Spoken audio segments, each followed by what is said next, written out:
Mr. Ambassador, let me come to you for your reaction. I think we have to be very cautious in saying that the spokesman for a terrorist organization may be credible or not.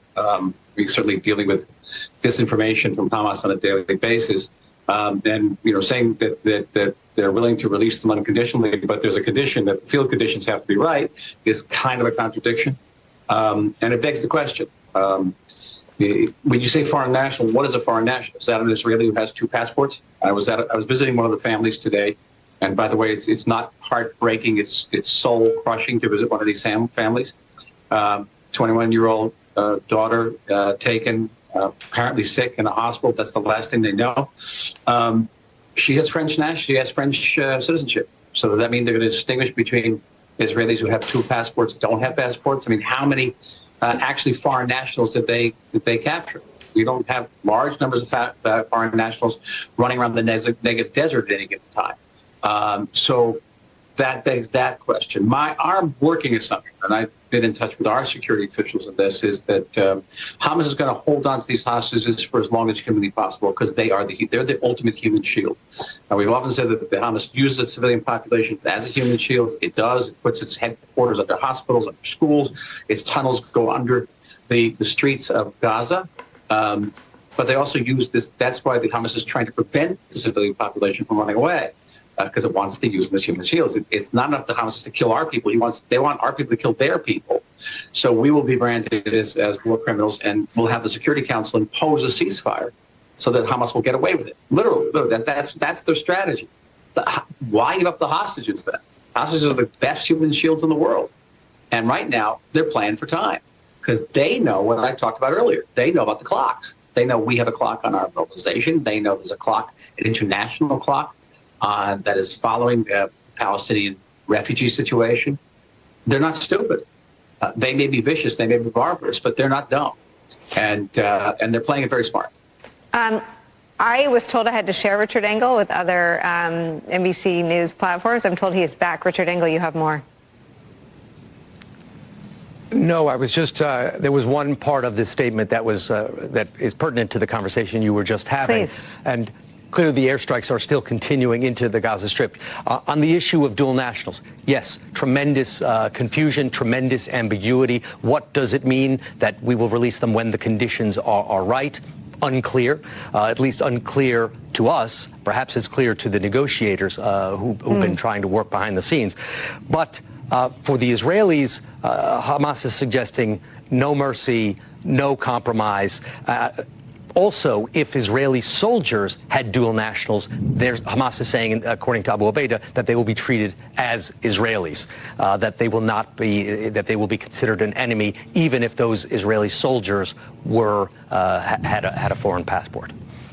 Still, just such a horrific portrait, Katie Kay, of what the circumstances make not just possible but urgently required. I mean, Richard Engel's reporting that many parties are involved behind the scenes because every one of the hostages is the center of the universe to one family, and there are, I mean, according to Richard, 200 or more.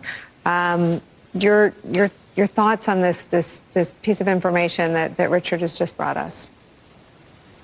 This is the kind of, awful situation that hostage negotiators face, right? The possibility of bringing some out and not others out, and how do you distinguish? We'd all heard those reports that it could be women and children, which might be what you would expect. And maybe this is what some of Tony Blinken has been talking about as he's been traveling around the Middle East, particularly to Qatar, which has that more of a line to Hamas than other Arab countries do. The British Prime Minister announced today that there were 6 dead British people dead amongst those killed in Israel last week, and also 10 missing. Now, some of those missing may be dead. We don't know in the UK. Some of them may be hostages as well. The Prime Minister didn't say whether they were British Israeli or whether they were just British.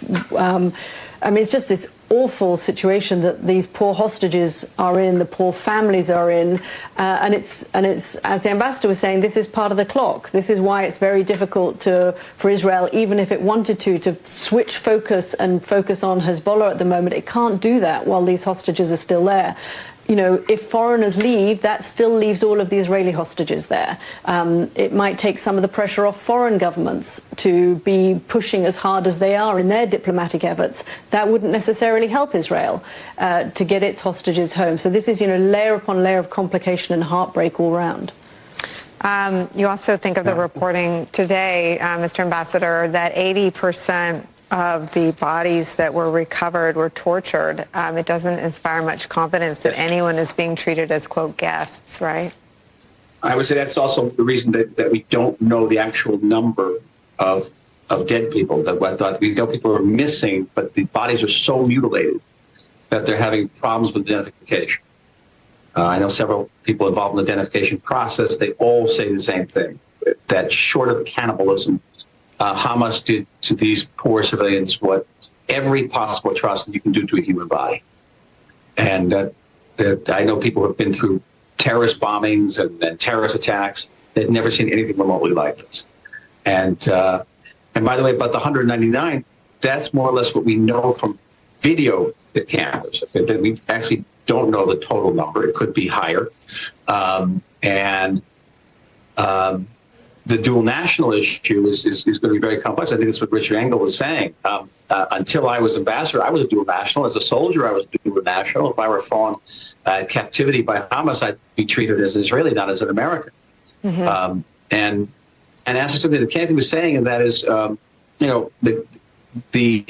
there are 2 Israeli civilians who've been in Hamas captivity now for almost a decade.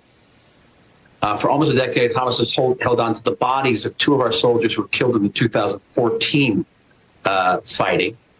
And those poor families, they can't bury their loved ones. And Hamas holds on to its hostages for a long time. Gilad Shalit was a hostage taken in 2008, released in, I think, 2013, was 5 years in captivity there. So, yes, there is a certain clock of the degree to which we can keep these hostages in captivity. But that is a clock that Hamas, we don't even know how that clock works, to tell you the truth. We don't see it. We don't even know if Hamas has a clock about releasing hostages. I'm not sure they know. So it's as part of my scenario that maybe we should be focusing on Hezbollah. The prospect of releasing the hostages at an early date would probably not be a paramount Israeli concern.